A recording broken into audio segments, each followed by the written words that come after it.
Hello and welcome to teachers place. आज हम cover कर रहे हैं केवीएस पीआरटी टीयर 2 का मॉक 4। तो ये उसकी सॉल्यूशन वीडियो है, पीडीएफ आपको कल टेलीग्राम चैनल पे मिल गई थी। तो स्टार्ट करते हैं। देखो, सबसे पहले एक पोएम है कि the golden leaves begin to fall, a quiet whisper, a final call. Golden leaves पता है ना, जब पीली पत्तियां होती हैं तो पतझड़ वाले मौसम में जब पत्तियां पक जाते हैं तो वो पेड़ से गिरने लगती है। तो ऑटम सीजन की बात हो रही है। The summer seat has lost its might, surrendering to the encroaching night. We gather close around the fire as frosty winds begin to rise higher. Time, a thief with silent tread, steals the green and leaves the red. Yet in this decay a beauty lies beneath the grey and somber skies. तो देखो, सबसे पहला question क्या है इस poem से, what season is the poet describing. तो देखो, जहाँ पे पतझड़ वाला मौसम है, जहाँ पे पत्तियां गिर रही है, तो कौन सा सीजन है? ऑटम सीजन होगा, option A. What is the central theme of passage, central theme क्या है? कि देखो, ये गोल्डन लीव्स है, इसके बाद समर वाला सीजन चल रहा है, उसके बाद फ्रोस्टी विंड्स आनी स्टार्ट हो गई। ठीक है, टाइम है वो जो बार बार चेंज होता रहता है। तो ये चेंज किया है, एक तो कि हर चीज़ चेंज होती है। ठीक है, चेंज से कोई बच नहीं सकता। और टाइम, ठीक है, ये इससे रिलेटेड है सेंट्रल थीम, तो ऑप्शन बी आ जाएगा। नेक्स्ट है time, a thief with silent trade is an example of which figure of speech. इसमें कौन सा फिगर ऑफ स्पीच है? तो देखो, इसमें है पर्सनिफिकेशन। ठीक है, इसमें ह्यूमन एट्रीब्यूट दिया, उसको एज अ चोर बोला कि हाँ वो चोरी छुपे आता है। ठीक है, तो कंफर्म्ड पर्सनिफिकेशन है, तो आंसर बी आ जाएगा इसका। नेक्स्ट है, what is the meaning of the word encroaching as used in the poem. तो इनक्रोचिंग का मतलब क्या होता है? देखो,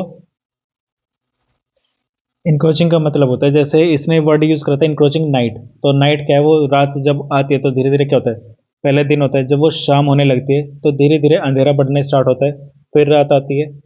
उसी को बोलते हैं जैसे स्लो एंड प्रोग्रेसिव। ठीक है, धीरे धीरे और प्रोग्रेस होती रहे, तो उसको बोलते हैं इंक्रोचमेंट। ठीक है, इंक्रोचमेंट एक तरीके से जैसे ट्रेसपेसिंग वाला वो एक कॉन्सेप्ट होता है ना, कि हाँ दूसरे के एरिया में घुसने लगातार। तो ये हो जाएगा advancing beyond usual limits. Option B इसका आंसर आ जाएगा। नेक्स्ट है, which word is the closest antonym to sombre. देखो, सोम्बर का मतलब क्या होता है? इसका मतलब होता है अंधेरा। ठीक है, उदासी। तो एक तो चेयरफुल हो गया, उदासी का अपोजिट क्या होता है? चेयरफुल, तो आंसर तो इसका चेयरफुल आएगा। बाकी ऑप्शन सिनोनिम हो जाएंगे सोम्बर के, जैसे ग्लूमी, डार्क, मेलनकोली। तो इन सब का मतलब क्या होता है? इन सब मतलब होता है वही अंधेरा। ठीक है, उदासपना। तो नेक्स्ट है क्वेश्चन, पैसेज है, as the train pulled into the Victoria terminus, the sheer volume of humanity hit Ravi like a physical wave. तो जैसे ही ट्रेन विक्टोरिया टर्मिनल पे रुकी, तो जो ह्यूमैनिटी की जो आवाज़ थी, शेयर वॉल्यूम थी, वो एकदम से आके रवि को हिट करी। He has spent his enter life in the tranquil predictable rhythm of a small Himalayan village. तो वो पहाड़ों पे रहता था। ठीक है, पहाड़ी इलाकों में रहता था, तो वहाँ पे जो शांत जीवन था। ठीक है, वहाँ से वो अब धीरे धीरे मुंबई आ रहा है। मुंबई के रेलवे स्टेशन को विक्टोरिया टर्मिनल बोलते हैं। तो अब वो मुंबई आ रहा है। ठीक है, गांव से शहर में आ रहा है। The air was thick with the scent of roasted peanuts, exhaust fumes and sea salt. तो समुद्री नमक की खुशबू आ रही थी। ठीक है, कहीं कहीं पे सड़कों के किनारे जो वो पीनट्स वगैरह होते हैं वो रोस्ट हो रहे थे। तो porters in the bright red shirt balanced impossible load on the red. तो देखो, पोर्टर वो होते हैं ना, कूली वगैरह जो होते हैं रेलवे स्टेशन पे, तो वो अपने सर पे बहुत सारा वजन लेके चल रहे थे लोगों का। Weaving through the chaotic sea of commuters with practiced agility। तो उनकी प्रैक्टिस होती है ना, वो एकदम से कितनी भी भीड़ हो तो उसमें से आराम से निकल जाते हैं। Ravi clutched his small battered leather suitcase, his only inheritance from his grandfather to his chest. तो उसका जो सूटकेस था, उसने उसको ना ऐसे अपनी छाती से चिपका रखा था, जो कि उसके दादाजी से उसको मिला था। He felt profoundly insignificant. उसको ना इनसिग्निफिकेंट महसूस हुआ, जैसे a single drop of water added to an overflown ocean. तो एक समुद्र है जहाँ पे बहुत सारा पानी है, तो उसमें एक जग पानी या एक बूंद पानी आप डाल दोगे तो क्या होगा? उससे कुछ फर्क तो पड़ेगा नहीं। तो रवि को वैसा ही महसूस हो रहा था। Yet amidst the cacophony of train whistles and shouting vendors, a strange spark of acceleration ignited with in him. तो उसके अंदर भी फिर भी एक चिंगारी थी, चाहे वहाँ पे कितनी भी आवाज़ हो। ठीक है, चाहे वो लोग चिल्ला रहे हो, चाहे ट्रेन की आवाज़ आ रही हो। कैकोफोनी होती है मतलब ऐसी साउंड, कर्कश आवाज़। ठीक है, कैको मतलब कर्कश, फोनिक मतलब साउंड। तो city was terrifying but it was also alive. City मतलब उसको डराने वाली थी, लेकिन फिर भी जिंदा थी, मतलब वो एक्साइटेड था उस सिटी में रहने के लिए। क्वेश्चन क्या है, how does Ravi home town contrast with his current surrounding. तो देखो, होम टाउन जो था वो शांत था, पीसफुल था। अब जो सिटी है वो क्या है? क्राउडेड है। ठीक है, बहुत ज्यादा भीड़ है, तो ऑप्शन बी आ जाएगा। His home town is peaceful and quiet while the city is crowded and noisy. बहुत ज्यादा शोर है। नेक्स्ट है question number 7, what does Ravi's reaction to the city suggest about his state of mind. तो वो इसकी स्टेट ऑफ माइंड में क्या कह रहे थे को? तो ही इज इंटायरली डिप्रेस्ड। तो डिप्रेस तो वो नहीं, दुखी तो नहीं है वो मुंबई आके। He feels overwhelmed and small. देखो एक तो वो ओवरवेल्म हुआ था, ठीक है, देखिए कि यहाँ क्या क्या चीज़ें हैं, उसको खुद को छोटा महसूस हुआ, लेकिन वो एक्साइटेड भी था, ठीक है, तो ऑप्शन बी इसका आंसर आ जाएगा। नेक्स्ट है he is angry at the porter, नहीं है। He is confident and ready, नहीं है, ठीक है, ये सब तो नहीं है। नेक्स्ट है question number 8, what does the word cacophony mean in the passage. देखो कैकोफोनी एटमोलॉजिकली ना दो वर्ड से बना है, कैको और फोन। कैको मतलब होता है बैड और फोन मतलब साउंड, तो बैड साउंड, तो harsh discordant mixture of sound, option A इसका आंसर आ जाएगा। नेक्स्ट है which word in the passage is a synonym for peaceful. देखो एजिलिटी होती है फुर्ती, है ना, क्योटिक होता है मतलब बहुत ज्यादा शोर शराबा टाइप, ट्रैंक्विल होता है शांत करने वाला, तो इसमें पीसफुल का जो सिनोनिम है वो कौन सा होगा, ट्रैंक्विल, शांत करने वाला, ठीक है, पीसफुल शांत करने वाला। नेक्स्ट है a single drop of water added to an overflown ocean, तो वही कि वहां पे उसे बहुत छोटा महसूस हुआ था, तो Ravi's feeling of being tiny and unnoticed in a massive crowd, option C आ जाएगा। दोनों पैसे समझ में आ गए। अब एक ग्रामर वाला part, Rama Rama shell give you her book, Rama shell give you her book. अब इसका पैसिव बनाना है, ठीक है, वॉइस चेंज करनी है, तो देखो शैल तो शैल रहेगा, ठीक है, तो विल वाला ऑप्शन खत्म, विल वाला ऑप्शन खत्म, शैल रहना है। उसके बाद जो हर बुक है उसको सब्जेक्ट बनाना है और यू भी इनडायरेक्ट ऑब्जेक्ट रहेगा, ठीक है, तो you shall be given a book नहीं हर बुक रहेगा, तो हर बुक, ऑप्शन सी आ जाएगा। You shall be given her book by Rama, हो गया, ऑप्शन सी आ जाएगा। नेक्स्ट है question number 12, Lata is not likely to take dash offence, ठीक है, इसमें देखो Lata is not likely to take dash offence, यहाँ पे कोई आर्टिकल नहीं आएगा, ठीक है, नो आर्टिकल आएगा, क्योंकि टेक ऑफेंस ना एक फ्रेज है, टेक ऑफेंस एक आइडियम है, फिक्स्ड आइडियम मान लो, ठीक है, टेक ऑफेंस, तो यहाँ पे कोई आर्टिकल नहीं आना है। नेक्स्ट है question number 13, identify the part of speech of underline word. Like का हमें पार्ट ऑफ स्पीच बताना है, तो I suggest that you should not run like that. अब यहाँ पे लाइक क्या है लाइक ना एक प्रीपोजिशन की तरह काम कर रहा है, यहाँ पे लाइक प्रीपोजिशन का तरह काम कर रहा है, तो ऑप्शन आ जाएगा बी। नेक्स्ट है question number 14, choose the option which correctly fills in the blank. To be a novelist in the 18th one had to put pen dash paper, तो यहाँ पे देखो एक इडियम इंग्लिश का put pen to paper, put pen to paper, ये क्या होता है, एक इडियम होता है, तो ऑप्शन आ जाएगा टू। ऑप्शन देख लेते कौन सा है ये, ऑप्शन बी आ जाएगा put pen to paper. Next है one of the parts of the given sentence may और may not have an error, identify the one with the error if any. The committee was divided on the main issue, committee जो है वो बटी हुई थी मुद्दे पे, मुख्य मुद्दे पे कमिटी जो है बटी हुई थी, तो इसमें कोई एरर तो नहीं है, नो एरर आ जाएगा, नो एरर मतलब पार्ट डी मतलब ऑप्शन बी, ठीक है, नो एरर आ जाएगा। नेक्स्ट है हिंदी का गद्यांश है, मनुष्य अपने भविष्य के बारे में चिंतित है, सभ्यता की अग्रगति, अग्र मतलब आगे, गति मतलब बढ़ना, आगे बढ़ने वाली चीज के साथ ही चिंताजनक, चिंताजनक आएगा वैसे तो, चिंताजनक अवस्था उत्पन्न होती जा रही है। इस व्यावसायिक युग में उत्पादन की होड़ लगी है, प्रोडक्शन की होड़ लगी हुई है। कुछ देश विकसित किए जाते, कुछ विकास उन्मुख, देखो इस लाइन से समझ में आ रहा है, कुछ डेवलप्ड कंट्रीज है, कुछ डेवलपिंग कंट्रीज है, जो अभी डेवलप होने लग रही है। विकसित देश वे हैं जहां आधुनिक तकनीक का पूर्ण उपयोग हो रहा है, ऐसे देश नाना प्रकार की सामग्री का उत्पादन करते हैं और उस सामग्री की खपत के लिए बाजार ढूंढते रहते हैं। अत्याधिक उत्पादन क्षमता के कारण ये देश विकसित और गंभीर अमीर है, ठीक है, अत्याधिक उत्पादन क्षमता के कारण ये देश विकसित और अमीर है। विकासोन्मुख या गरीब देश उनके समान ही उत्पादन करने की आकांक्षा रखते हैं, मतलब वो सपने संजोते हैं कि हाँ हम भी ये सब करेंगे, इसलिए उन सभी आधुनिक तरीकों की जानकारी प्राप्त करते हैं, उत्पादन क्षमता बढ़ाने के स्वप्न देखते हैं। इसका परिणाम यह हो कि सारे संसार में उन वायुमंडल प्रदूषण यंत्रों की भीड़ लगने लगी है जो विकास के लिए परम आवश्यक माने जाते हैं। इस विकास वाहक उपकरणों ने अनेक प्रकार की समस्या उत्पन्न कर दी है।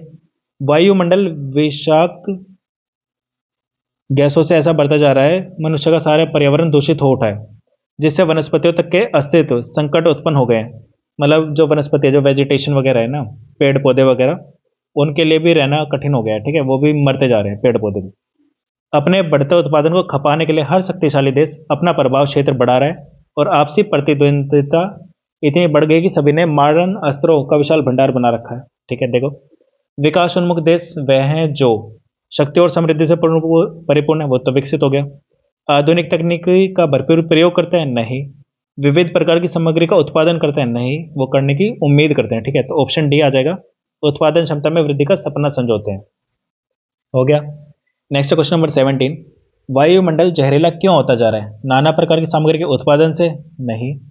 वायुमंडल प्रदूषण यंत्रों की भीड़ से, हाँ वायुमंडल प्रदूषण यंत्रों की भीड़ से होता जा रहा है, ठीक है, पैराग्राफ में लिखा था। आधुनिक तकनीक के उपयोग से नहीं, विकसित देशों के कारण नहीं। देशों की आपसी प्रतिद्वंदिता बढ़ने का क्या कारण है? तो इनका कारण है शक्तिशाली जो देश है वो एक दूसरे से आगे बढ़ने की कोशिश करते हैं ना, आगे बढ़ने की होड़ रहती है उनमें, ठीक है, कि हम नंबर वन, हम नंबर वन। अग्रगति शब्द का अर्थ क्या है? अग्रगति शब्द का अर्थ है प्रगति, आगे बढ़ना, ठीक है। अग्र मतलब आगे, गति मतलब चलना, आगे चलना मतलब प्रगति। विकास उन्मुख का संधि विच्छेद क्या है? विकास उन्मुख का होगा विकास प्लस उन्मुख, तो ऑप्शन बी आ जाएगा, ठीक है, ये गुण संधि है। विकास और ओ, ये क्या बनाएगा? ओ, विकास उन्मुख, ठीक है। नेक्स्ट है, पूर्व चलने के बटोही बाट की पहचान कर ले। पुस्तकों में है नहीं छापी गई इसकी कहानी, हाल इसका ज्ञात होता है न औरों की जुबानी। अनगिनत राही गए इस राह से, उनका पता क्या, पर गए कुछ लोग इस पर छोड़ पैरों की निशानी। यह निशानी मूक होकर भी बहुत कुछ बोलती है, खोल इसका अर्थ पंथी पंथ का अनुमान कर ले। पूर्व चलने के बटोही बाट की पहचान कर ले। है अनिश्चित किस जगह पर सरित गिरी गहर मिलेंगे। है अनिश्चित किस जगह पर बाग वन सुंदर मिलेंगे। किस जगह यात्रा खत्म हो जाएगी, यह भी अनिश्चित है। अनिश्चित कब सुमन कब कंटकों के शर मिलेंगे, ठीक है। आगे भी है, कौन सहसा छूट जाएंगे मिलेंगे कौन सहसा। पूर्व चलने के बटोही बाट की पहचान कर ले। रास्ते का एक कांटा पाव का दिल चीर देता, रक्त की दो बूंद गिरती एक दुनिया डूब जाती। आंख में हो स्वर्ग लेकिन पांव पृथ्वी पर टिके हों, कंटकों की इस अनोखी सीख का सम्मान कर ले। पूर्व चलने के बटोही बाट की पहचान कर ले। निम्नलिखित में से निर्देश अनुसार विकल्प का चयन कीजिए, ठीक है। देखो, खोल इसका अर्थ पंथी पंथ का अनुमान कर ले का आशय क्या है? इसका आशय क्या है? तो चलते समय रास्ते को समझना, हाँ सही है। प्रेरणा ग्रहण कर लक्ष्य का निश्चय करना, तो देखो ये दोनों ही ना, दोनों भाव इसके सेम है, तो उपयुक्त दोनों आ जाएंगे, ऑप्शन सी। नेक्स्ट है, मूक शब्द का विलोम क्या है? तो मूक का मतलब होता है गूंगा, ठीक है, या जो चुप रहता हो ज्यादातर। ओ, तो इसका विलोम क्या होगा? देखो, बहरा तो हो ही नहीं सकता, मौन भी चुप रह गया, तो मूक का विलोम हो गया वाचाल, ठीक है। बाकी दोनों हटा देता हूँ। मूक मतलब गूंगा या चुप रहने वाला, तो वाचाल बहुत बोलने वाले को वाचाल कहते हैं। नेक्स्ट है, खोल इसका अर्थ पंथी पंथ का अनुमान कर ले। पूर्व चलने के बटोही बाट की पहचान कर ले। पंक्ति में कौन सा अलंकार है? देखो, पहले तो अलंकार आपके टॉपिक नहीं है, ठीक है, सिलेबस में नहीं है। फिर भी अगर पोएम में है, पोएम में आगे तो क्या कर सकते हैं, ठीक है। आंसर बता देता हूँ मैं, मुझे अलंकार इतना अच्छे से आता नहीं है, फिर भी इसका आंसर अनुप्रास अलंकार है। क्यों? क्योंकि एक ही वर्ण की आवृत्ति बार बार हो रही है, जैसे पंथी पंथ, बटोई बाट, ठीक है, तो एक ही वर्ण जो है प प ब ब, इसकी आवृत्ति हो रही है बार बार, तो इसको अनुप्रास अलंकार मैं अपनी तरफ से लगा रहा हूँ। बाकी आपको लगता है इसका आंसर कुछ और हो सकता है, तो आप अपना कमेंट में एक्सप्लेन कर देना कि ये आंसर इसका होगा। नेक्स्ट है, गह्वर शब्द का पर्यायवाची नहीं है, क्या नहीं है? तो ये क्या होती है? गुफा होती है, तो दुर्भेद, गुफा, कंदरा, ये सब तो सिनोनिम हो गए इसके।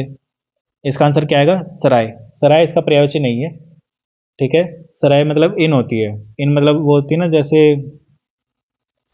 जैसे वो धर्मशाला वगैरह होती है ना, तो सराय तो वही होता है, इन होता है, मतलब इंग्लिश में इसको लिखते हैं INN, ठीक है। और ये सब क्या होते हैं? गुफा, केव वगैरह, ठीक है। तो इन आ जाएगा इसका आंसर। इन मतलब क्या होता है? धर्मशाला टाइप।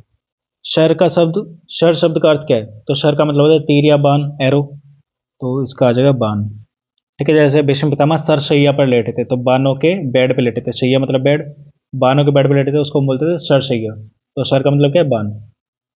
नेक्स्ट है, अरण्य रोदन, मुहावरे का सटीक अर्थ चुनिए। अरण्य रोदन का मतलब क्या होता है? देखो, अरण्य मतलब जंगल, रोदन मतलब रोना, जंगल में रोना जहां कोई नहीं सुनता है, तो उसका मतलब हो गया व्यर्थ का विलाप, या ऐसा कथन जिस पर कोई ध्यान ना दे, इसको कहते हैं हम अरण्य रोदन। अरण्य मतलब जंगल, रोदन मतलब रोना, जंगल में रोना जहां कोई आपकी सुनेगा ही नहीं, तो वो है व्यर्थ का विलाप। नेक्स्ट है लोकोक्ति, हंसुए के ब्याह में खुरपे का गीत, का तात्पर्य क्या है?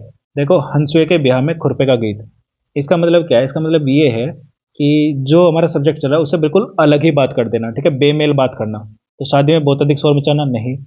असंगत या बेमेल बातें करना, ऑप्शन बी इसका आंसर आ जाएगा, ठीक है। नेक्स्ट है क्वेश्चन नंबर 28, इनमें से शब्द और उसके सही अर्थ का एक युग्म गलत है, मतलब जो वर्ड है उसका जो मतलब मीनिंग लिखा है वो अलग है, ठीक है। तो अधोपांत मतलब आदि से अंत तक, सही है।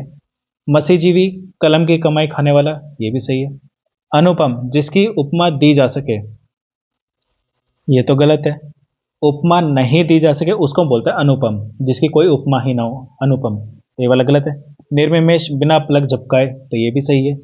इसने बोला था जो गलत है, गलत ये वाला गलत है, तो यही आंसर हो जाएगा, बाकी हटा देते हैं। ठीक है, ये वाला इसका गलत है। नेक्स्ट है नेतत का संधि विच्छेद क्या है, तो देखो ये क्या आएगा, न प्लस एतत, ये आ जाएगा ये वाला वृद्धि संधि वाला। ठीक है, ये आ गया वृद्धि संधि, जिसमें हम a plus A equal to I. ठीक है, ये कर रहे हैं, हो गया। नेक्स्ट है क्वेश्चन नंबर 30। वर्तनी की दृष्टि से निम्नलिखित में से कौन सा शब्द शुद्ध है? प्रागैतिहासिक, प्रागैतिहासिक नहीं है, प्राग ऐतिहासिक नहीं है, प्रागैतिहासिक है लेकिन डबल ए आता है ये वाला, प्रागैतिहासिक, हासिक नहीं होगा, हासिक होगा, प्रागैतिहासिक होता है। ठीक है, देखोगे इसमें तो चारों ही गलत लग रहे हैं। देखो इसका जो वर्ड होगा ना असली वाला वो होगा प पापे पदेन रा ग, इस पे आई की मात्रा, फिर ती आसिक। ठीक है, अब इसमें हा के बाद आ नहीं है, इसमें आई की मात्रा नहीं है, ये वाला इसका आंसर होगा प्रागैतिहासिक। ठीक है, इसको बोलते हैं प्री हिस्टोरिक। तो ये देख लेना, ये शायद टाइपिंग मिस्टेक है, तो इन दोनों में से कोई एक आंसर आना है, इसमें ये नहीं है और इसमें हा की मात्रा नहीं है। नेक्स्ट क्वेश्चन नंबर 31, तो ये तो मैथ्स के लास्ट में ही करेंगे, पहले अब ईवीएस वाला पार्ट कर लेते हैं। ईवीएस ही रहा क्वेश्चन नंबर 46 है। What do historical seals typically contain that gives us clue about the lives, beliefs, social position of ancient individual and societies? तो हिस्टोरिकल सील पे क्या होता है? तो हिस्टोरिकल सील पे होते हैं, एक पिक्चर होती है, फोटो होती है, उसके साथ कुछ टेक्स्ट लिखा रहता है, a picture symbol along with some written text, ये होती है सील। ठीक है, नेक्स्ट है question number 47। Match the following fundamental concept of Jainism with their correct meaning. तो देखो, जैसे अहिंसा क्या होता है? अहिंसा होता है जिसमें हम वायलेंस ना करें, जैसे refraining from violence in action and thought toward all sentient creature, तो इसका हो गया बी। अपरिहाग्र क्या होता है? जिसमें हम मेटेरियल जो चीज़ें होती हैं, मतलब मोह माया से दूर रहते हैं, तो नॉन पोजेशन एंड अटैचमेंट, तो ये हो गया ए। अनेकांतवाद क्या होता है?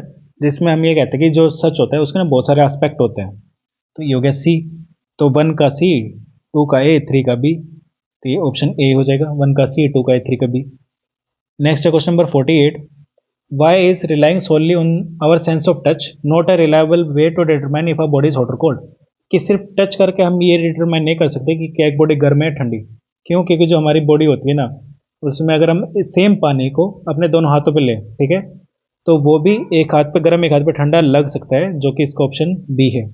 ठीक है, ये क्लास 5 की ईवीएस की बुक है, उसमें चैप्टर है एक्सपेरिमेंट विद वाटर, उसमें डायरेक्ट वाली चीज़ लिखी है। ठीक है, तो जो हमें एक हाथ पे गर्म लग सकता है वो हो सकता है दूसरे हाथ पे हमें ठंडा लगे, क्योंकि उसकी प्रीवियस स्टेट के बेस पे डिपेंड करता है। तो ऑप्शन बी इसका आंसर आएगा, क्लास 5। ठीक है, ईवीएस की बुक है एक्सपेरिमेंट विद वाटर, उस चैप्टर में ये। नेक्स्ट है question number 49। Which of the following best describes the flora typically found in a mountain forest? तो देखो जो माउंटेन फॉरेस्ट होते हैं, ठीक है, माउंटेन वहाँ पे जहाँ पे पहाड़ इलाके होते हैं ना, तो वहाँ पे जो ऊंची ऊंची जगह पे जो पेड़ होते हैं, उनके पेड़ों के बारे में बात कर रहे हैं, तो वहाँ पे कॉनिफेरस वेजिटेशन होती है।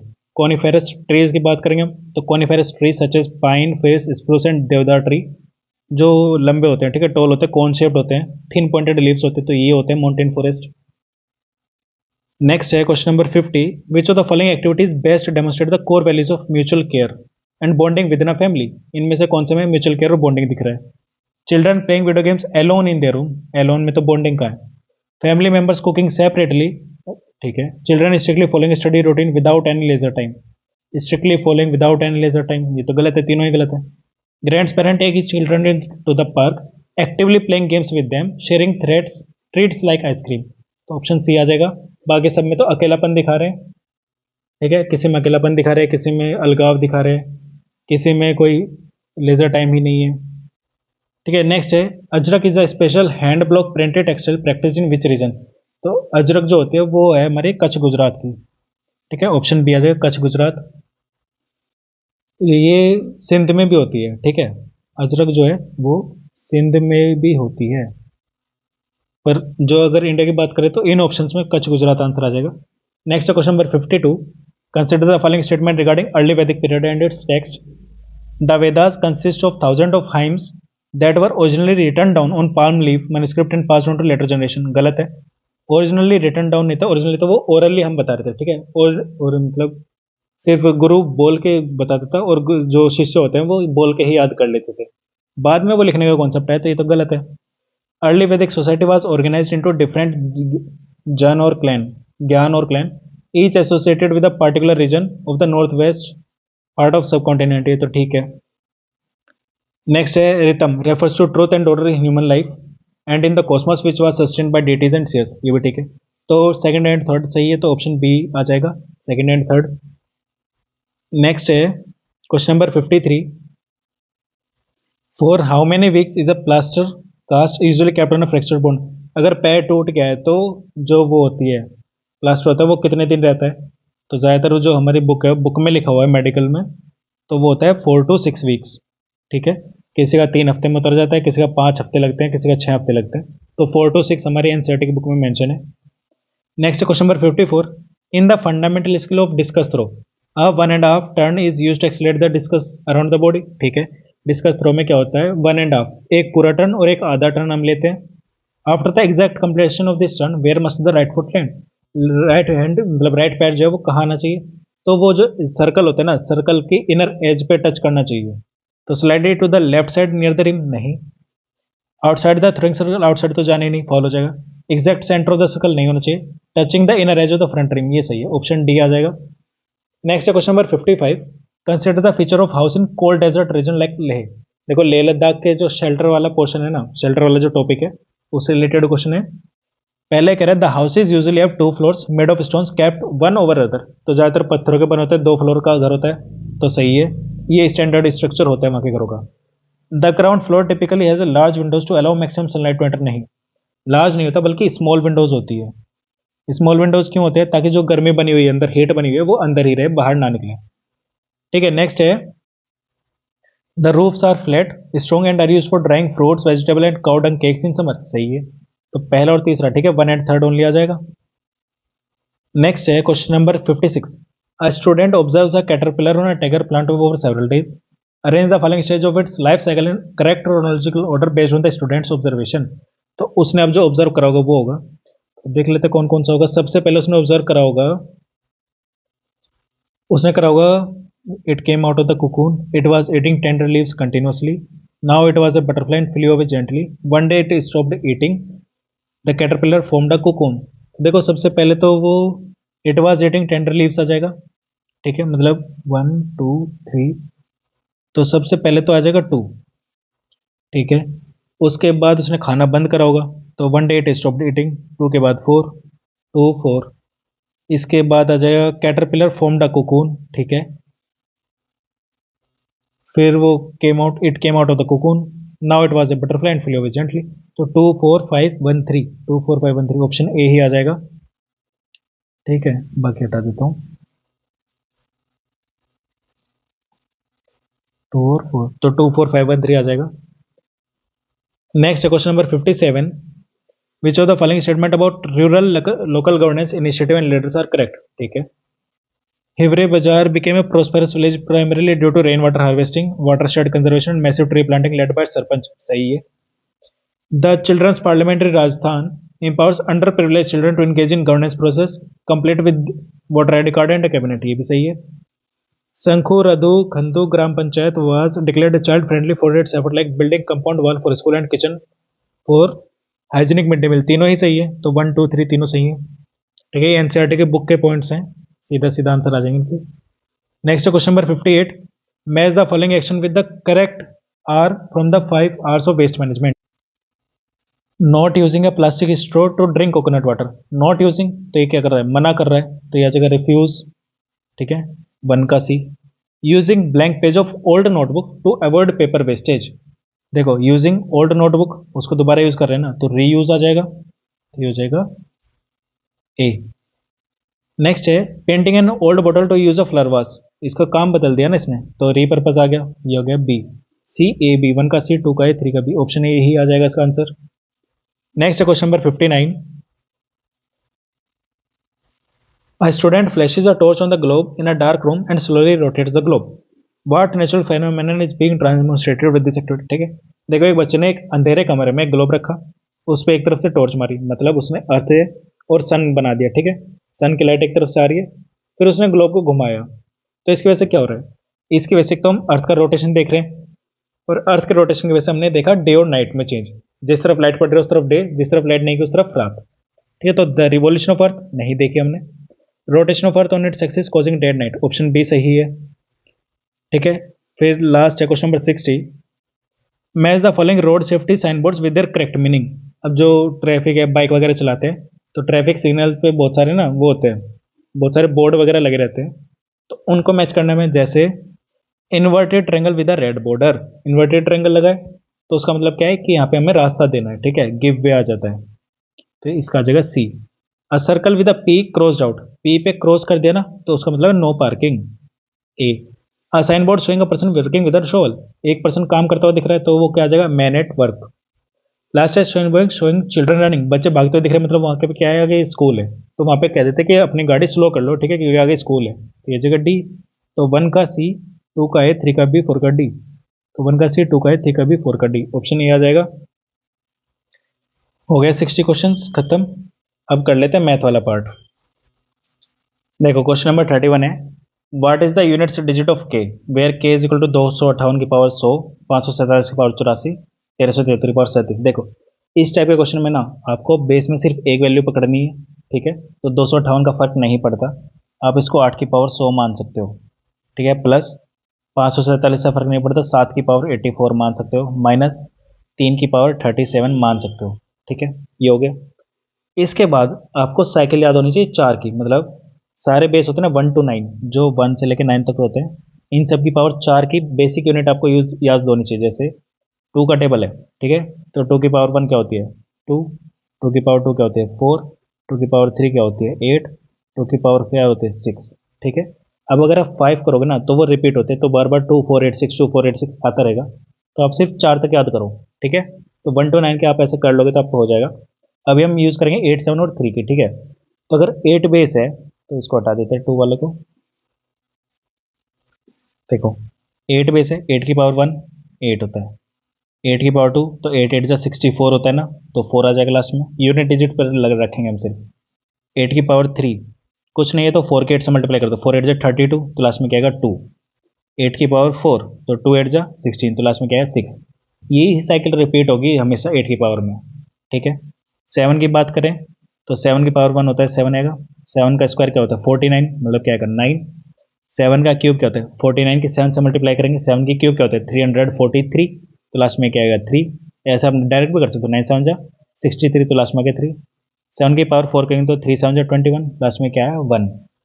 ऐसे ही अगर हम 3 की बात करें तो 3 का 1 क्या होता है 3, 3 का स्क्वायर क्या होता है 9, 3 का क्या क्यूब क्या होता है 27, मतलब 7 लास्ट में, और 3 की पावर 4 मतलब 27 3 जा 81, तो लास्ट में क्या है 1. ये इसकी साइकिल है, तो सबकी साइकिल आपको 4 तक याद रखनी है. इसके बाद क्या करना है, जो भी हमारी पावर गिवन हो, ठीक है, पावर को 4 से डिवाइड कर दो. रिमाइंडर क्या आ सकता है 0 1 2 3 और 4. 4 तो खैर रिमाइंडर नहीं आएगा. ठीक है, ये 4 रिमाइंडर आ सकते हैं. अगर ये आया 0, ठीक है, अगर रिमाइंडर आता है 0 तो आपको फोर्थ साइकिल की वैल्यू यूज करनी है. अगर रिमाइंडर आया 1 तो आपको कौन सी करनी है? आपको करनी है ये वाली 1 वाली. 2 आए तो 2 वाली, 3 आए तो 3 वाली. ठीक है, तो 0 की जगह आप याद कर लो 4. ठीक है, तो 0 आए या 4 आए आपको फोर्थ वैल्यू यूज करनी है. 1 2 3 आए तो 1 2 3 यूज करनी है. अब देखो जैसे 100 है, 100 को अगर हम 4 से डिवाइड करेंगे तो 25 जाएगा 100, रिमाइंडर क्या हुआ 0, तो हम 8 की पावर फोर्थ वाली यूज करेंगे. ठीक है, 84 को 4 से डिवाइड करो तो 21 आ जाएगा, रिमाइंडर क्या है 0, मतलब हम इसकी भी फोर्थ वाली वैल्यू यूज करेंगे. और इसके लिए 37 को 4 से डिवाइड कर दो तो 4 9 जा 36, इसका रिमाइंडर है 1, तो अब हम इसकी 1 वैल्यू यूज करेंगे. अब देखो 8 की पावर 100 की जगह हम क्या लिखेंगे 6, 7 की पावर 84 की जगह हम क्या लिखेंगे +1. ठीक है, और 3 की पावर 37 की जगह हम क्या लिखेंगे 3, तो 6 + 1 7 - 3 ये क्या आया 4. आंसर आएगा आपका 4। ठीक है, इसी वीडियो को आप एक दो बार देख लेना तो ये आपका क्लियर हो जाएगा, मतलब ये वाला पार्ट आप दो बार देख लोगे तो आपको समझ में आ जाएगा कैसे करना है। ठीक है, तो आंसर आ गया इसका 4। नेक्स्ट है question number 32। In a division problem the divisor is 5 times the quotient and twice the remainder. ठीक है, तो सपोज करो ए बी सी और रिमाइंडर बचा डी। ठीक है, ये डिवाइजर होता है, बी डिविडेंड हो गया, सी क्वोशंट और डी रिमाइंडर। ए कह रहा है the divisor is 5 times the quotient, तो ए किसके बराबर है, 5 सी के बराबर है, एंड ट्वाइस द रिमाइंडर, तो ए 2 डी के बराबर है। ठीक है, if A and B are respectively the divisor and dividend, तो हमने तो यही माना था A divisor B dividend, then which of the following statement is true. अब इनमें से कौन सा स्टेटमेंट ट्रू है ये पूछा है। अब देखो यहाँ पे ना सी और डी की जगह हम ए बी में कन्वर्ट कर देंगे, तो सी को हम क्या लिख सकते हैं, ए अपॉन 5, डी को क्या लिख सकते हैं, ए अपॉन 2, ये लिख सकते हैं ना। अब इसमें अगर यूक्लिड्स डिवीजन लेमा हम लगाएं तो वो क्या हो जाएगा, b is equal to A C plus D, ये होता है। तो b is equal to, A तो है, c की वैल्यू क्या है, a अपॉन 5, तो a अपॉन 5 आ जाएगा, प्लस d की वैल्यू क्या है, a अपॉन 2। इसका सोल्व करेंगे तो क्या आएगा, 5a² ये आ गया 5a² नहीं आएगा, a² अपॉन 5 आएगा। ठीक है, ये आ गया a² अपॉन 5 प्लस ये आया a अपॉन 2। ठीक है, यही आएगा। अब इसका अगर हम एलसीएम ले लें तो ये आ जाएगा 10, तो ये हो जाएगा 2a² plus 5a equal to 10, और ये किसके बराबर है, b के, है ना। अब ये क्या हो गया, 2a² plus 5a equal to 10b।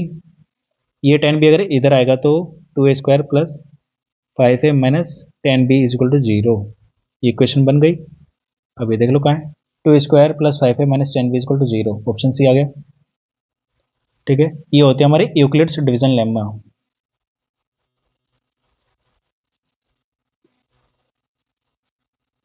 जिसमें हम कहते हैं dividend is equal to divisor multiply quotient plus remainder. हो गया। नेक्स्ट है question number 33। When the least number x is added to 1781, the least number y is subtracted from 2361, then in both the cases the numbers obtained are perfect squares. ठीक है, अब देखो इसमें अगर आपको स्क्वायर रूट निकालना आता है तो आप इस क्वेश्चन को बहुत जल्दी कर लोगे, अगर नहीं आता है तो एक तरीका बता दे रहा हूँ। जैसे देखो हमें बेसिक किस किस का स्क्वायर याद होता है, 10 का स्क्वायर तक सबको याद होता है, उसके बाद 20 का स्क्वायर सबको पता है 400, 30 का स्क्वायर पता है 900, 40 का स्क्वायर पता है 1600। ठीक है, ये पता है। फिर a प्लस बी का स्क्वायर, a माइनस बी का स्क्वायर, या a square minus B square, ये आइडेंटिटीज आती हैं। ठीक है, इसके अलावा क्या है कि इसमें जो दो कंसेक्यूटिव नंबर होते हैं, जैसे 40 का स्क्वायर क्या हो गया 1600, अगर हमें 41 का स्क्वायर निकालना है तो हम क्या करेंगे, 40 और 41 को ऐड करके पुराने स्क्वायर में ऐड कर दो, तो अगला आ जाएगा 1681। अगर 42 का स्क्वायर निकालना है तो हम क्या करेंगे, 1681 में 41 प्लस 42 ऐड कर देंगे, मतलब जो होता है 83। तो ये क्या हो जाएगा, 3 8 8 16 कैरी 1 7 1 1761, क्या है 63 होगा ना, 1764 आ जाएगा। ठीक है, ये हो गया 42 का स्क्वायर। 41 42 83 होता है, 1681 में 83 ऐड कर दो 1764। ये क्या होता है, देखो दो कंसेक्यूटिव नंबर्स को जोड़ के पुराने वाले के स्क्वायर में डाल दो तो अगले वाले का स्क्वायर आ जाता है। ठीक है, इन चीज़ों को याद रखेंगे हम। ठीक है, ये चीज़ अगर आपको याद रह गई तो आप इस वाले क्वेश्चन को मतलब स्क्वायर रूट ना भी निकालना तो भी कर लोगे। अब देखो कैसे करना है। सबसे पहले 1780 में इन्होंने कुछ ऐड करें। ठीक है, 1780 प्लस एक्स इजक्वल टू वो एक नंबर बना होगा। ठीक है, इसके बाद 2361 में कुछ माइनस करा है, उसके बाद वो एक नंबर बना होगा। ठीक है, तो ये देख लो 1780 से आगे कौन सा स्क्वायर होता है। तो अभी हमने देखो 1600 देखा था, 1681 देखा, फिर 1764 देखा, लेकिन ये क्या कह रहा है 1780 प्लस एक्स। ठीक है, तो ये 40 का था, ये 41 का था, ये 42 का था, तो हमें 43 का स्क्वायर देखना है। 43 का स्क्वायर क्या होगा, तो 42 प्लस 43 कितना हो गया 85। 85 को इसमें ऐड कर दो तो 1764 प्लस 85 ये हो गया 9 8 4 कैरी 1 7 1 8 1849। तो अगला जो परफेक्ट स्क्वायर है वो 1849। ठीक है, एक्स की वैल्यू कहाँ से आएगी, यहीं से आएगी कि 1849 माइनस 1780। तो 49 और 20 69, x इक्वल टू 69 आ गया। अब देखो 2361, तो 2361 से पहले कौन सा परफेक्ट स्क्वायर है ये ढूंढना है हमें। तो देखो 25 5, 50 का स्क्वायर क्या होता है, 2500 होता है, ये 2500 से कम है।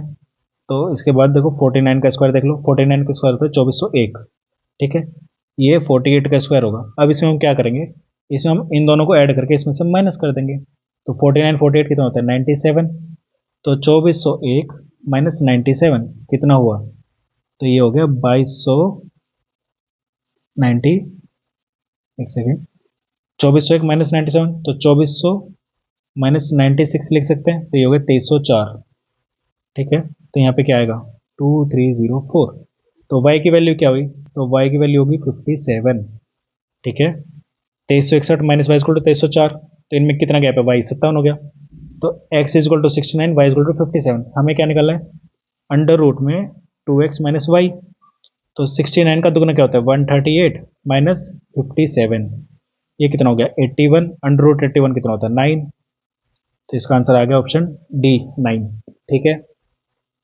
अगर आप वैसे निकालो स्क्वायर रूट से, अगर आपको स्क्वायर रूट आता हो, तो अंडर रूट 1780 क्या होता है, ये होता है 42.19, ठीक है, लगभग इतना होता है, ठीक है। तो नेक्स्ट परफेक्ट स्क्वायर क्या होगा, 43 का स्क्वायर नेक्स्ट परफेक्ट होगा, जो कि होता है 1849, फिर आपको सेम करना है, ठीक है। अगर अंडर रूट 2361 की बात करें, तो ये आता है 48.59 के बराबर लगभग। तो इससे पहले वाला कौन सा होगा, 48 का स्क्वायर होगा, जो कि होता है 2304, ठीक है। फिर आपको सेम ही करना है। अगर आपको ये निकालना नहीं आता है जल्दी जल्दी में, तो आप क्या करो, आप नॉर्मल इस तरीके से जाओ, ठीक है, हो गया। नेक्स्ट है question number 34, the value of this, देखो ये बोर्ड मास है, bracket of D M A S, तो ब्रैकेट तो इसमें कहीं नहीं है, ऑफ पहले सोल्व करेंगे, तो ऑफ वाले सोल्व कर लो, ये सोल्व कर लो और ये सोल्व कर लो, ठीक है। देखो फिर पहले ये सोल्व करते हैं, तो एक तो पहले इनको इम्प्रॉपर फ्रैक्शन में कर लेते हैं, ठीक है, इसको भी हटाओ, पहले इम्प्रॉपर फ्रैक्शन में करो, इसको एक एक्यूरेट बनाओ क्या है ये। तो देखो 5 3 15 एक 16, तो ये हो गया 16/5 डिवाइड बाय 4 दूनी 8 एक 9/2 of 16/3 minus 21/4 divide by 2 3 6 7/3 of 9/8, dividend में क्या है, डिवाइजर में 2/5 ऑफ 7 दूनी 14 15/2 डिवाइड बाय 3/2 माइनस 2/15, ठीक है। तो न्यूमरेटर अलग सोल्व करते हैं, डिनोमिनेटर अलग करते हैं, न्यूमरेटर पकड़ लेते हैं पहले, न्यूमरेटर में भी ऑफ पहले सोल्व करेंगे, तो 9/2 ऑफ 16/3, ये क्या हुआ 9/2 मल्टीप्लाई 16/3, 3 से 9 गया 3, ये 2 से 16 गया 8, ये हुआ 24, ठीक है। तो इसकी जगह हम क्या लिखेंगे 24, या यहाँ से यहाँ नहीं लिखते हैं वरना कंफ्यूज हो जाओगे, ठीक है। नेक्स्ट ये 7/3 ऑफ 9/8, तो 7/3 मल्टीप्लाई 9/8, तो 3 से 3 गया 3, ये हो गया 21/8। अब देखो ये क्या हुआ 16/5 divide by 24 minus 21/4 divide by 21/8, ये हुआ न्यूमरेटर।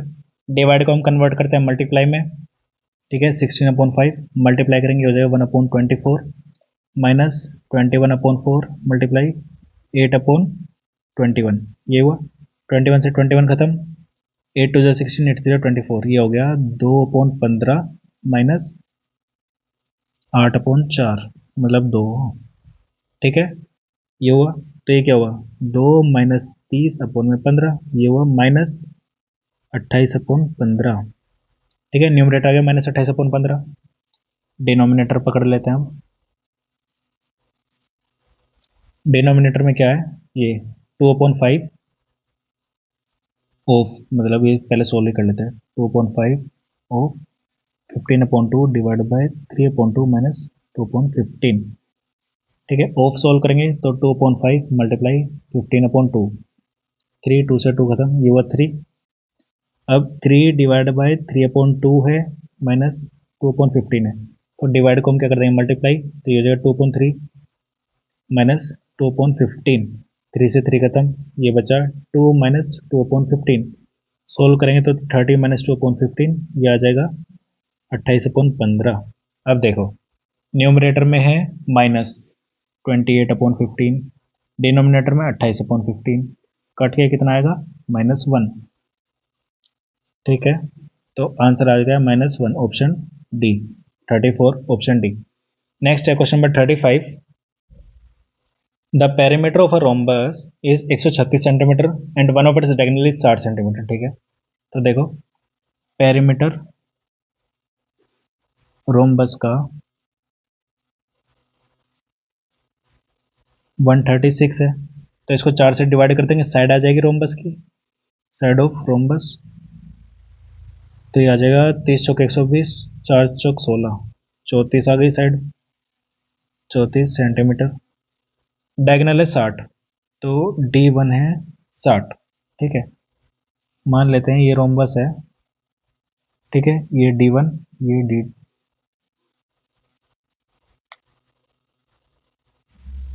ये वाला हो गया D2 और ये हो गई A।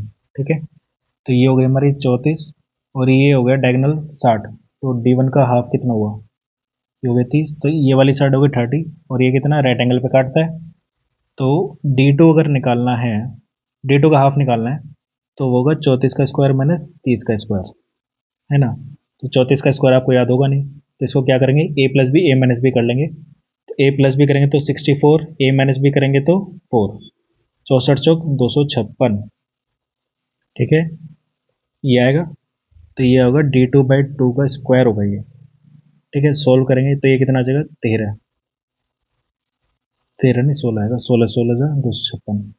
ठीक है, D2 का हाफ आ गया 16, तो D2 कितना आ गया, D2 आ गया 32, दूसरा डायगोनल आ गया 32। ठीक है, अब जो क्या पूछा आगे, if the its area is equal to the area of trapezium, area of rhombus, तो एरिया ऑफ रोम्बस की बात करें तो वो क्या होगा 1/2 D1 D2, ये तो होता होगा, तो 1/2 D1 क्या है, D1 है हमारा 60, D2 कितना है 32, 2 से काट दे, 2 से काट देंगे 30, तो 32 दिया 96, 960। एरिया ऑफ रोम्बस आ गया 960, एरिया ऑफ रोम्बस, जो कि अब आगे जाके एरिया ऑफ ट्रेपेजियम भी है। क्वेश्चन में बोला है कि area of rhombus is equal to area of trapezium 960, whose length of parallel sides are 80 and x and distance between मतलब हाइट होगी 20। एरिया ऑफ ट्रेपेजियम क्या होता है 1/2 सम ऑफ पैरेलल साइड्स मतलब 80 plus x multiply H, H कितनी है 20, ये दिया ना, हाइट कितनी है 20। ठीक है, इसको सोल्व करेंगे तो ये दो इधर मल्टीप्लाई में जाएगा, ये हो जाएगा 1800, 1920, 1920 इज इक्वल टू, या उधर नहीं ले जाते हैं, कैलकुलेशन मुश्किल होगी, ये देख लेते हैं, 960, 2 से इसको काटते हैं 10, ये हो गया 800 plus 10x, 10x is equal to 160, x is equal to 16, x की वैल्यू तो पूछी थी, find the value of x, 36 30 32 16। ठीक है, तो x इज इक्वल टू 16 आएगा इसमें। ठीक है, ऑप्शन इसके गलत है, अगर ये 32 ही पूछना चाह रहा है तो वो पूछना चाह रहा होगा सेकंड डायगोनल की वैल्यू। ठीक है, अगर वो पूछे सेकंड डायगोनल रोम्बस का कितना है तो आंसर 32 आता, लेकिन x इज इक्वल टू 16 आएगा इसमें। नेक्स्ट है, तो ये क्वेश्चन गलत है, मतलब क्वेश्चन तो सही है, ऑप्शंस गलत है, options wrong. Next question number 36। The capacity of a cylindrical tank is 2 3 7 6 litre and its internal depth is 2.1 metre. ठीक है, तो कैपेसिटी कितना होती है, वॉल्यूम, वॉल्यूम में कह रहा है 2376 लीटर है, तो हमें एक चीज पता है 1 metre cube is equal to 1000 litre के बराबर होती है। ठीक है, तो 2376 लीटर मतलब कितना हो गया 2.376 मीटर क्यूब, ये वॉल्यूम है, और ये सिलेंडर की वॉल्यूम है, मतलब ये πr² H है।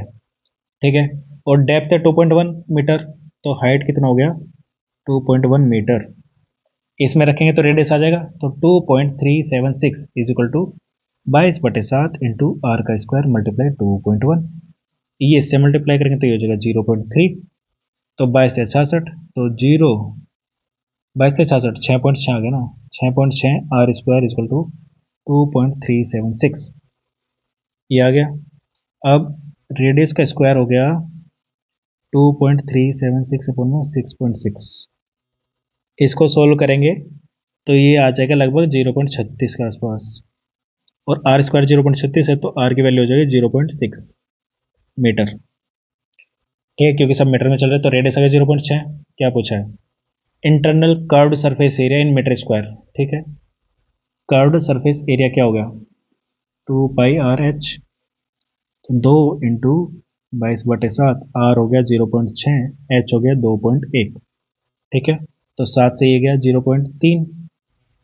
ठीक है, अब ये और ये बटे में आ गया 100, 6×18 = 36 मल्टीप्लाई 22/100, ये आ गया।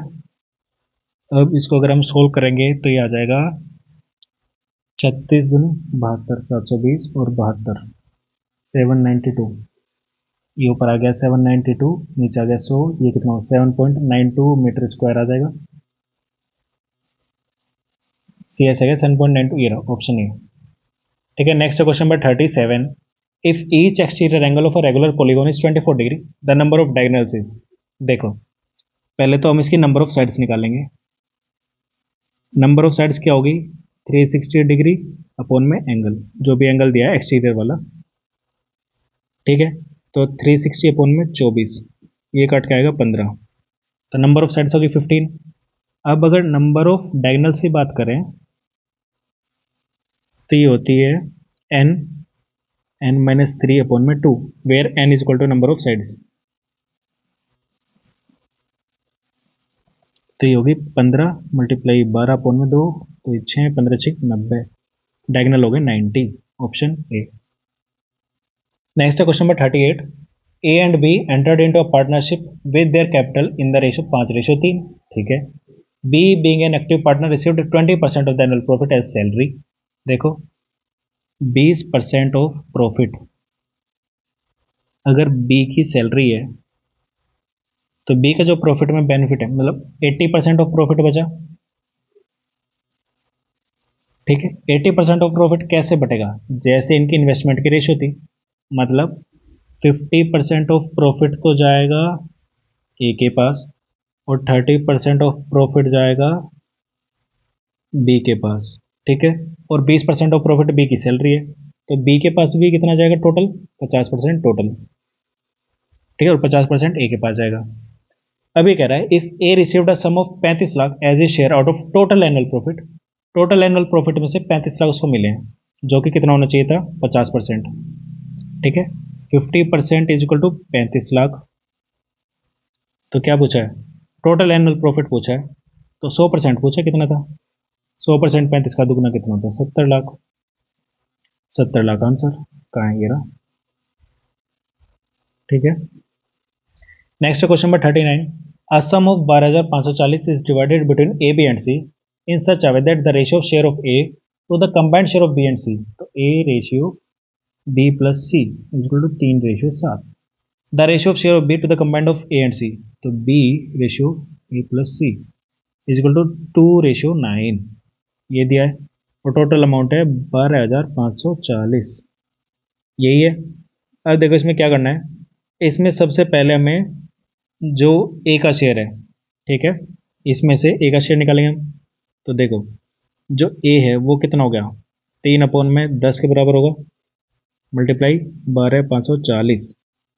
अगर बी की बात करें, बी की वैल्यू कितनी होगी? 2/2, 9 11 इंटू 12,540। सी की बात करें तो सी कितना होगा? तो सी इन दोनों में जो वैल्यू आएगी, ठीक है, इन दोनों की जो वैल्यू आएगी, तो 12,540 माइनस ए माइनस बी की वैल्यू जो आएगी वो निकालेगा। अब देखो, पहले तो ये काट लेते हैं, 12 × 4 = 12 36, 4 × 12 = 2 कैरी 1, 5 × 15 = 16 का 6 कैरी 1, 12 × 36 = 37, 37 62 आ गया। ए का शेयर, बी का शेयर कितना आएगा? 2/11 × 1250, 12,540 आएगा, 12,540, तो 2/11 इंटू 12,540, इसको काटेंगे तो ये आ जाएगा 1101, 140, इसका दुगुना 2280। ठीक है, तो 12,540 माइनस 3762 माइनस 2280, तो सी का जो शेयर आएगा वो आ जाएगा 12,540 माइनस 37 माइनस 82, 12,540 में से ये गया 3,000, तो 9,540, ये गया ये 6,498। ठीक है, सी का शेर ये आ गया। क्या पूछा है? What is the where of she? यार है 6498, ऑप्शन बी आ जाएगा। ठीक है, next question number 40। If X upon 3 is equal to Y upon 4 is equal to Z upon 5, तो x is equal to 3k, y is equal to 4k, z is equal to 5k। इन value को put कर देते हैं। 2x plus 3y minus Z upon में 3x plus minus 3x minus 2y plus Z, इसको solve करना है। 2x मतलब क्या है 6k, प्लस 3y मतलब 12k, माइनस जेड मतलब 5k, अपॉन में 3x मतलब 3 3 9k, माइनस 2y मतलब 8k, plus Z plus 5k, यही तो होगा। 6 और 12 18, 18 माइनस 5 13k, अपॉन में 9 माइनस 8 1 5 6, 13k से के गया 13/6 आएगा। 13/14 लिखा, 13 नहीं 13/6 ही आएगा। इसके भी ऑप्शन रॉन्ग है। ठीक है, ये थोड़ा देखना पड़ेगा क्वेश्चंस, पर 13/6 इसका आंसर है 13/6। Next question number 41। A person sales his good at a profit of 25% if the cost price of good is decrease by 20% and the selling price is increase by 5%, what will be his gain percentage? तो simple है, देखो 100 रुपये का सामान अगर वो 125 में बेच रहा है, ठीक है, if the cost price of good is decrease by 20, तो 100 से रह गया 80, and the selling price is increase by 5, ये हो जाए 130। What will be his gain percent? तो 50/80 इंटू 100, ये तो पूछा है 5 4, 250/4, तो ये आ जाएगा 250/4। नहीं नहीं नहीं नहीं नहीं, इतना आसान थोड़ी रहेगा, हो सकता है। 125 का आता है 62 63 के आसपास हो जाएगा ना, तो ये लगभग 63% के आसपास, मान लो 63 मतलब 64% आंसर आना चाहिए, पर ये इतना आसान नहीं है, दोबारा कर लेते हैं। ठीक है, देखो सिंपल है क्वेश्चन, दोबारा करते हैं।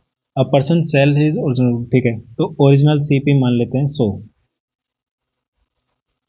ओरिजिनल सीपी हो गया 100, एसपी हो गया 125, न्यू सीपी, ठीक है, तो न्यू सीपी तो हो जाएगा 80, लेकिन एसपी जो होगा वो इसका 5% है ना, selling price is increase by 5%, तो 105% ऑफ 125, ये देखना पड़ेगा ना, तो 1.05 मल्टीप्लाई 125, ये कितना आएगा? ये आएगा 131.25, ये चेंज होगा भाई, तो 131.25 माइनस 80, तो ये हो गया 51.25, ये निकालना पड़ेगा। 51.25 अपॉन में 80 इंटू 100, तो ये हुआ 5/4, ये हो जाएगा 5 25 5 में 2 दोबारा 2 करिए, 5 में 5 2 7, 5 में 25, 25/725 अपॉन में 4, 2 257.25 अपन में 4,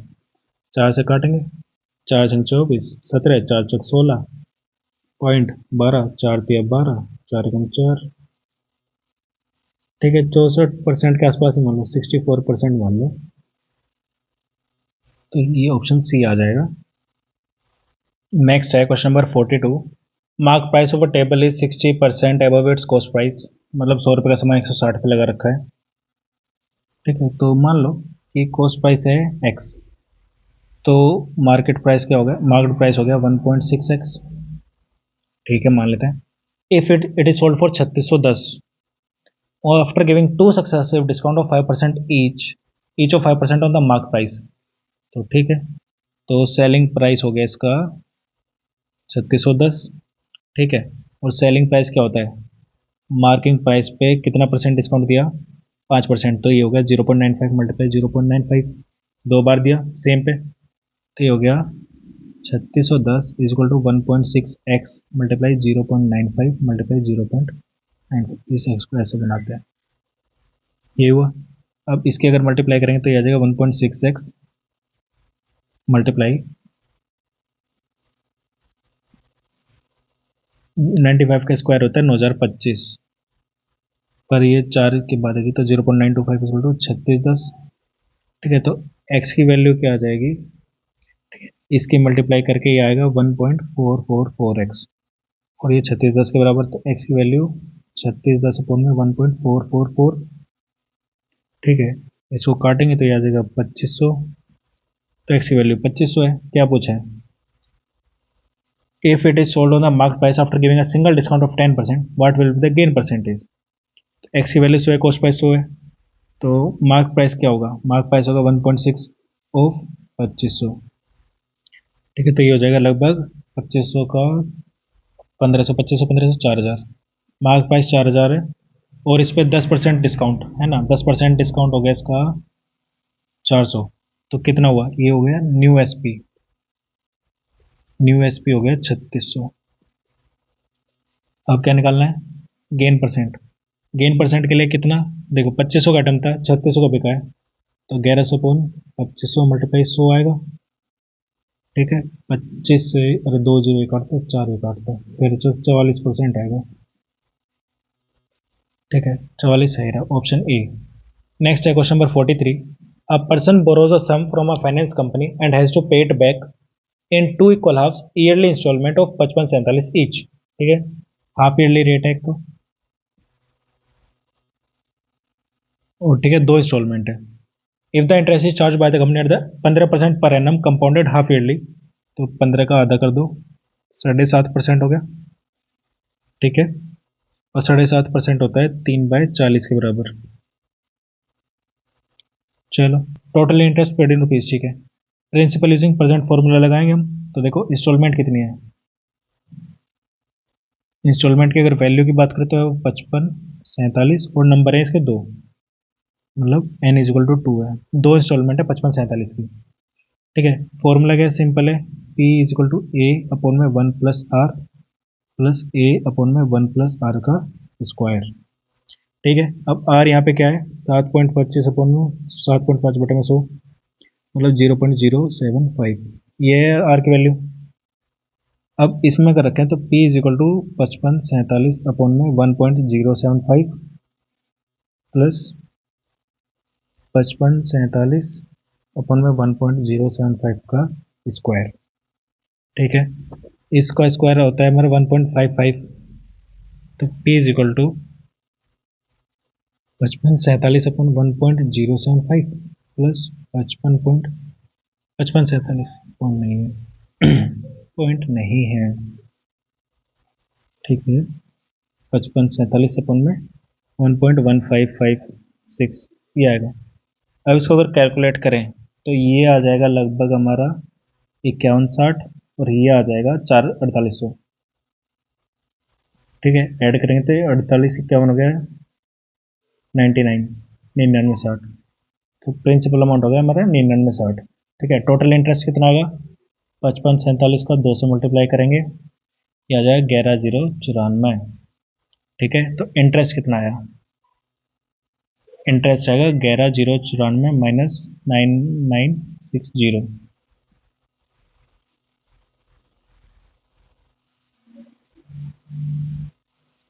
40 और 1094, 1094 मतलब 1134, ये इंटरेस्ट है। ठीक है, देखो ये तो फॉर्मूला होता है।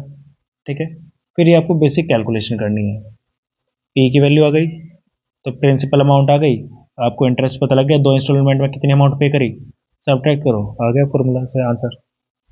नेक्स्ट है the price of item A is 40% less than of item B. ठीक है, तो अगर बी है 100 तो 40% लेस, तो ए है 60। The price of item C is 20% more than the average price of A and B, तो ए और बी का एवरेज कितना हो गया 80, 80 का 20% ज्यादा, तो सी हो जाएगा 80 का 20% ज्यादा, तो 120% ऑफ 80, ये कितना हुआ 120 बटे में 100 इंटू 80, 96, 12 96, तो सी की वैल्यू आ गई 96। If the price of A is increase by 25%, अगर इसको हम 25% बढ़ाएं, इसका 25 होता है 15, तो ए हो गया अगर 75 new A, and the B of decrease by 20%, इसको बी 20% करेंगे तो न्यू बी हो गया 80। Then by what percentage the total price of A and C more than that of B. Total price of A and C मतलब 75 plus 96 कितना हो गया,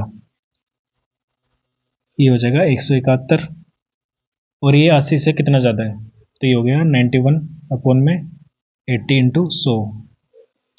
ठीक है, 5 4 5 9 5 45 बटे में 4, 1 1 15 4 12 30 7.5%, 113.75% है। ये रहा ऑप्शन सी। नेक्स्ट है, लास्ट क्वेश्चन है मैथ का। 3 numbers are in the ratio 2 3 4, LCM is 240, HCF पूछा है। तो देखो एचसीएफ अगर मान लो एच है, ठीक है, तो ये नंबर क्या हो गए, ये हो गए 2h 3h और 4h। ठीक है, इन सब का एलसीएम क्या होगा, एलसीएम क्या होता है, एलसीएम होता है h मल्टीप्लाई जो इनका एलसीएम है 2 3 4 का, तो 2 3 4 का एलसीएम कितना होता है 12। ठीक है, एलसीएम हो गया 12h, और 12h अगर 240 है तो h कितना आ गया 240 अपॉन 12 20। h अगर 20 है तो नंबर हो गया 20 का दुगुना, 20 का 3 गुना और 20 का 4 गुना, मतलब 80 60 और 40, ये वो नंबर है। ठीक है, अब क्या पूछा है, एच सी एफ इज, तो एच सी एफ क्या होगा, 40 60 और 80 का एच सी एफ क्या होगा, एच सी एफ इनका हो जाएगा 20, आंसर आ गया 20। ठीक है, अब 46 से 60 तक हो चुके हैं, 61 से आगे आ गए अपने ये सब्जेक्टिव आंसर्स। ठीक है, तो लेटर से लेटर लिख दिया, इसके बाद ये एक सर्कुलर है, सर्कुलर लिख दिया, प्रेस रिलीज है, प्रेस रिलीज हो गई, ये विद्यालय में योग और शारीरिक शिक्षा पर मैथ दोनों 6 दे दिया। अब ये वाला क्वेश्चन है, in a school 3/8 of total students are in primary. ठीक है, 5/12 are in middle school and rest 15 secondary. तो देखो सबसे पहले टोटल होगा फ्रैक्शन में से एक माइनस 3/8 और माइनस 5/12, तो ये सेकेंडरी का नंबर आएगा। ठीक है, तो 3/8 प्लस 5/12 इन दोनों को ऐड कर लो, 1 में से माइनस कर देंगे, तो आएगा 24, तो 3 3 9 और 10 19, 19/24 हुआ, तो 1 माइनस 19/24 इजक्वल टू 5/24। ठीक है, तो 5/24 are in secondary, 5/24 are in secondary. हो गया first part. Find total students, total students के लिए क्या करेंगे, अगर 5/24 किसके बराबर है, 900 150 के, 5/24 इंटू एक्स इजक्वल टू 150, तो एक्स की वैल्यू कितनी है 150 मल्टीप्लाई 24 अपॉन में 5, 5 से ये गया 30, 24 से 72, 720, टोटल स्टूडेंट्स आ गए 720। हो गए टोटल स्टूडेंट्स। चलो, how many in primary, third part, primary में कितना है, प्राइमरी में है भाई 3/8 ऑफ टोटल, 3/8 ऑफ 720, 8 से गया 90 और ये आ गए 270, प्राइमरी में आ गए 270 students. Last part, how many are in middle school, middle school में 5/12, मिडिल स्कूल में कितना है 5/12 ऑफ 720, ये हो गए 60 और ये हो गए 300 स्टूडेंट्स। हो गया। Next question number 66, a cylindrical tank has diameter 1.4 metre और हाइट 2 मीटर। ठीक है, अगर डायमीटर है 1.4 मीटर और हाइट है 2 मीटर,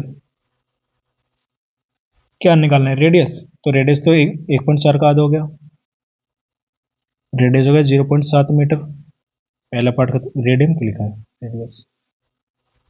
सेकंड पार्ट आ गया हमारा, फाइंड द वॉल्यूम, वॉल्यूम होता है पाई आर स्क्वायर एच, तो 22/7, रेडियस कितना हो गया 0.7 मल्टीप्लाई 0.7, हाइट हो गया 2, 7 से 1 काट दे 0.1, तो ये वाली वैल्यू 10, ये वाली हटा के 10, 7 दूनी 14, 22 मल्टीप्लाई 14 अपॉन में 100, यही हुआ 22 दाई 220 और 22 चौक 88, तो ये हो जाएगा 308।